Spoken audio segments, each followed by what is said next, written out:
तर नमस्कार मित्रांनो, मी संसाराला स्वागत करतो तुमचं आपल्या आणखीन एका नवीन व्लॉगमध्ये।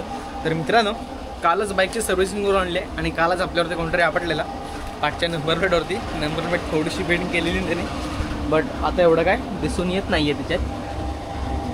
हा नॉर्मल कोपऱ्यानं बेंड झालेला आणि इथून जराशी बाहेर आलेली। सो ते काम पण आपण केलेलं आहे एकदम ओकेमध्ये, बाकी कुठेच नाही मार लागला। नशीब मी हे आहे ना मित्रांनो, सारी गाड हे काढायचा विचार करत होतो आणि लिटरली तो एवढ्या याच्यात आपटलेला आहे मित्रांनो। हा एवढा एरिया आहे ना, हा इथे आपटला तो सर, म्हणजे मला दिसले टायरचे नक्षी दिसले लागले, चिखल सगळा एवढ्याच्यात आपटलेला। हे नसतं तर आय गेस तो चेन्स पॉकेटवरती पण आपटला असता आणि आपल्याला मोठा धक्का लागला असता, कारण तिथं चेन्स पॉकेट आहे ना ते 9,000चं आहे। 9,000ला फोडणी लागली असती, बट त्याने ठोकलं असेल तर आपल्या त्याकडूनच करून घेतलं असतं आपण, लेबर सगळं वगैरे त्याकडूनच करून घेतलं असतं। सो तर आत्ताचा विषय असा आहे की माझा रेडिएटर फॅन बंद पडलेला, म्हणजे जेव्हा आपण पुण्यात गेलेलो तेव्हा। सो त्या दादाला विचारलं मी, तो बंद का पडतोय, तर तो काय बोलला, तू जे रेडिएटर गार्ड लावलंस त्याच्यामुळे तो बंद पडतोय। बट मला आज परत शंका आली, आज फॅन भरपूर वेळाचा काल फॅन भरपूर वेळा चालूच होता, तर मी त्या दादाला विचारलं की दादा रेडिएटर फॅनचं कवर, रेडिएटरचं कवर लावल्यामुळे रेडिएटरचा फॅन जाऊ शकतो का? तर तो काय मला बोलला, ते अजिबात कारण नाही आहे, उलट त्या रेडिएटर गार्डमुळे तुझा फॅन सेफ राहतो। आणि त्याच्यात पण रेडिएटर गार्ड म्हणजे ते सेफ राहतोय ना रेडिएटर। सो मला पुण्यातल्या शोरूमवाल्याने सांगितलं की तू असं लावू नकोस आहे, त्याच्यामुळे तुला वॉरंटीमध्ये हे नाही भेटणार, हे नाही भेटते, हे नाही ते नाही होणार, असं बोलत बसले। सो मी तेव्हा ते काढलेलं, बट आता मी काल विचारलं आहे तर ते बोलले लाव, काय टेन्शन नाही, काय झालं तर मला फोन कर, वॉरंटी कोण देत नसेल तर आमच्या शोरूमला फोन कर, आम्ही बघू काय करायचं ते। सो असा विषय आहे। तो आता जे माझं रेडिएटर गार्ड आहे त्याची हालत बघा, जे ठेवून होतं ना त्याच्यामुळे त्याची हालत अशी झालेली आहे काही प्रकारे। सो आता आपण ते फिट करूया। फिट कुठे करायचं आहे ते पण तुम्हाला जस्ट दाखवतो। हे इथे असं ऐसा लगाने का है ये, किधर है वो नट, इधर ही ऊपर है किधर, तो असं लावायचं आहे। सो आता हे फिट करूया आपण, चला फिट करूया, बघूया जमतंय आपल्याला, नाही तर मग वरती दादाची ते बाईक घेऊन जायला लागेल। तर मित्रांनो, बसवून झालेलं आहे, फक्त आता इथे ना ते असं वाचतंय, इथे डबल साईड टेप येते ना ती लावायला पाहिजे। तर नाही गरम होऊन निघणार, लावलेली मी एकदा, तर ती लावून ते फिट होऊन जाईल। तर मित्रांनो, आत्ताच रील शूट करायला गेलो, लावलोय, व्हिडिओ काय केला नाही म्हटलं। आणि हे मित्रांनो, हे बघा माहिती आहे सगळं सामान आणून ठेवलं आहे सोडणं त्याच्यात। सो ह्या आम्हाला लागतात ना, ते धुरी वगैरे करायला लागतात वाड्यात, तेव्हा लागतात ते। आणि मित्रांनो, हा आपला पॉन्ड जो आपण केलेला, आणि हे जे आपण पराक्रम केलेलं आहे। सो तिथून पाणी लीक नाही, पण बट पाणी कुठून तरी लीक आहे, पाणी कुठून तरी बारीक कमी होतं, कारण की काल एवढं पाणी होतं, आज एवढं पाणी खाली गेलं आहे। तर बघूया, घाण जाऊन ते पाणी बसेल आणि हे मासे चेक करा आता एकदा।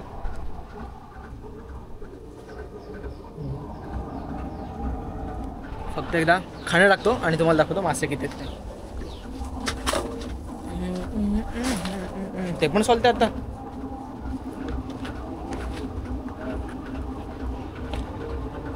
दोन मिनिट,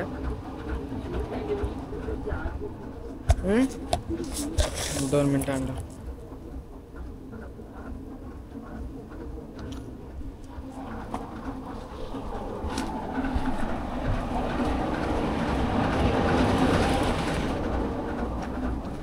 हे घ्या,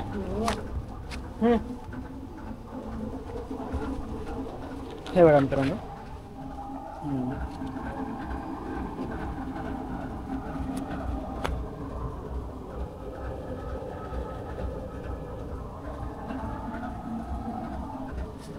आणि मित्रांनो कमळं पण आता त्यात जगली आहेत। सो आता हे एक कमळ आलं आणि हे दुसऱ्या कमळाला आता परत कळी आले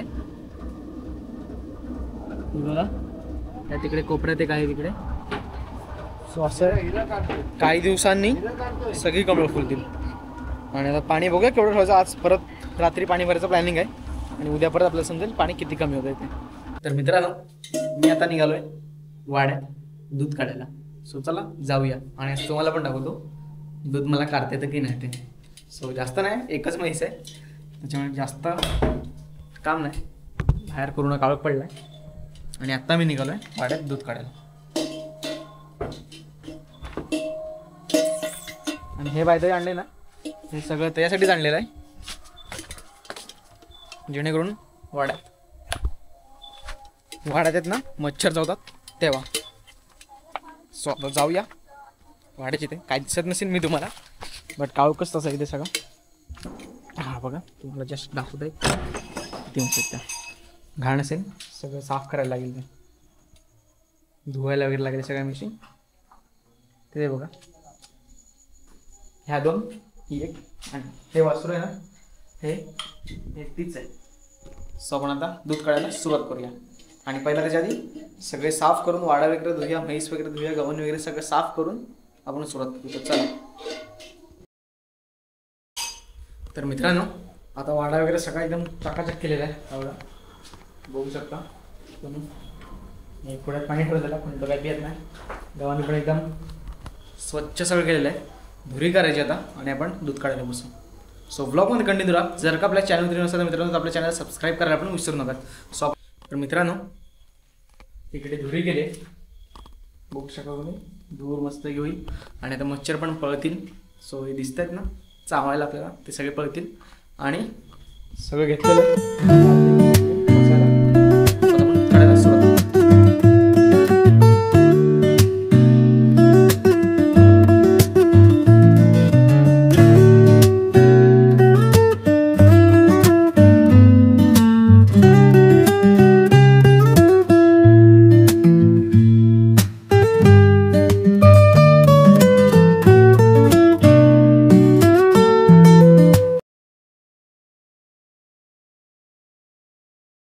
दूध काढून झाले. आणि दूध किती दिले ना मशीन दाखवतो तुम्हाला. एवढंच दूध देते आता, तर ती 2 लिटर एवढंच दूध देते. जी दुसरी म्हशी होती ना आमची घरचीच, म्हणजे ती लहानपणापासून आमच्या इथेच वाढलेली, ती जवळजवळ 2.5-3 लिटर दूध द्यायची. आणि ती पण पहिल्याच वासरू होतं, तिचं पहिलंच विण होतं. सो ही पण पहिल्याच विणायची. ही पण आम्ही नवीन घेतलेली म्हैस आहे काय. सो ती म्हैस विकायची होती आम्हाला, विकायची म्हणजे द्यायची होती दुसऱ्याला जरा, तर त्याच्यामुळे आम्ही दुसरी आणली. बाय दूध खायला आम्हाला, आणि दूध आम्ही डेअरीत पण देतो. सो असा विषय आहे. आता दूध काढून झालं, आता दूध घरात ठेवू. खाणं आणायचं अजून गमेल्यातून. सो तो एक विषय आहे, ते काय मी तुम्हाला दाखवत नाही जास्त, दोघाच ब्लॉग मोठा होईल. तर सबस्क्राईब करून ठेवा नवीन नवीन कॉन्टेंट व्हिडिओ, मोठो ब्लॉग बघण्यासाठी. आणि तो मित्रांनो रोड रेंजचा व्हिडिओ बघून जा. बाईक आपली क्रॅश झाली आहे, तो पण व्हिडिओ नक्की बघा. मी डिस्क्रिप्शनमध्ये लिंक देईन. मी आता आलो आहे ना, मी माझ्या आरवानाशीकडे आलो आहे. बघा आरवाना आपला. सो बाय द वे पळतो आहे कॅमेऱ्याला बघून. आणि आपले पॅरेट तो बघा मोठा झाला आहे भरपूर आत्ता. सो आता मी त्याला ना खाणं घालायला आणलं आहे, आणि त्याला खायला मी कोळंबी आणि चिकनच देतो. त्याच्या व्यतिरिक्त तो खात पण नाही काय. त्याला भरपूर मी प्रयत्न केला. पॅरेट पण मागवलेत. पॅरेट कुठच्या मागवलेत ना माहिती, ते पण मी तुम्हाला दाखवतो. हे पॅरेट मागवलेत त्याचे मी.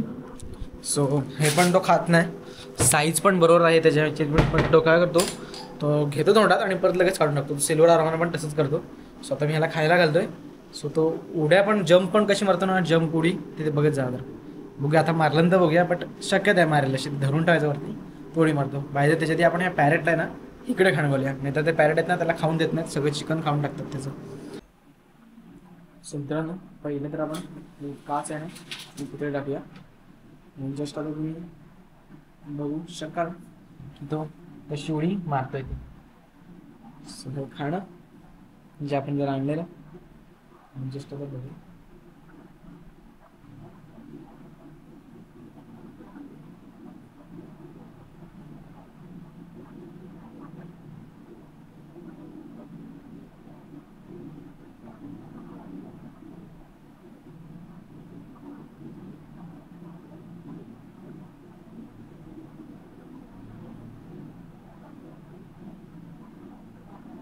काय आहे मला बघू.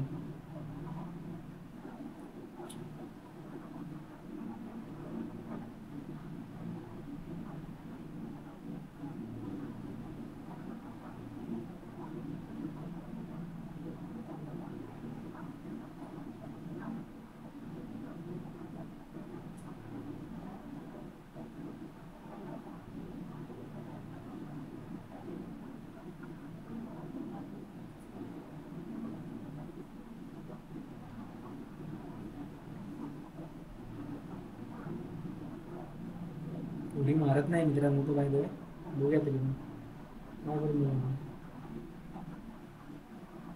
राजा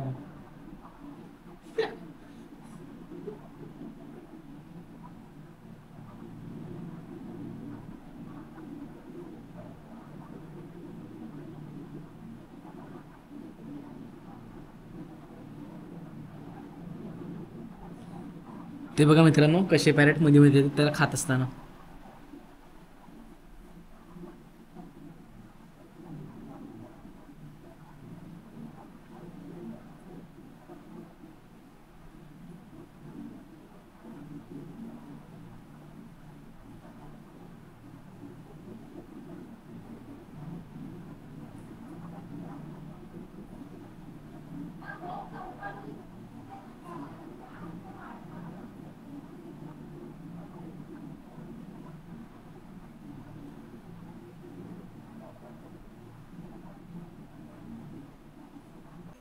तर मित्रांनो खाणं खाऊन झालंय तरी पण तो अजून इकडेच तर म्हणतो. मग आता तिकडे गेला बरं तिकडे मागत तिकडे नाही घाबरला काय. कॅमेऱ्याला बाय घाबरते. मी समोरच बसलोय. खाणं खाऊन एकदम पोट भरून खाऊन झालं. पोट एकदम फुल आहे टुमटुमीत झालंय. दाखवतो तुम्हाला आता. पळतो बघ बाय तो कॅमेऱ्याला घाबरतो. तेव्हा मित्रांनो पोट एकदम टुमटुमीत पोट भरून खाल्लेलं आहे त्यांनी. सो आता मी तात्पुरतं तुम्हाला दाखवतो. वरती या काचा ठेवलेल्या आहेत. नंतर आपण आहेत ना त्याच्यावरती प्लायवूड लावून त्याच्यावरती सनमॅग लावून जरा एक असं वरती छप्पर असं करणार आहोत. आता नाही पण ते नंतर करणार आहोत. सो फिश काय पण बोला मित्रांनो पण जो इथं बसल्यावर जो लुक येतो ना फिश टँकचा खतरनाक. सोफ्याच्या इथे हा सोफा आमचा इथं पूर्ण बसल्यावर जो लुक येतो ना खतरनाक वाटतं. सो ह्या ब्लॉगमध्ये एवढंच होतं आजच्या. सो आपण पण ह्या ब्लॉगचा इथेच एंड करूया. तुम्हाला हा ब्लॉग कसा वाटला मला नक्की कमेंटमध्ये सांगा. आणि असेच नवीन नवीन ब्लॉग बघण्यासाठी आपल्या चॅनलला सबस्क्राईब करून ठेवा. Bye bye.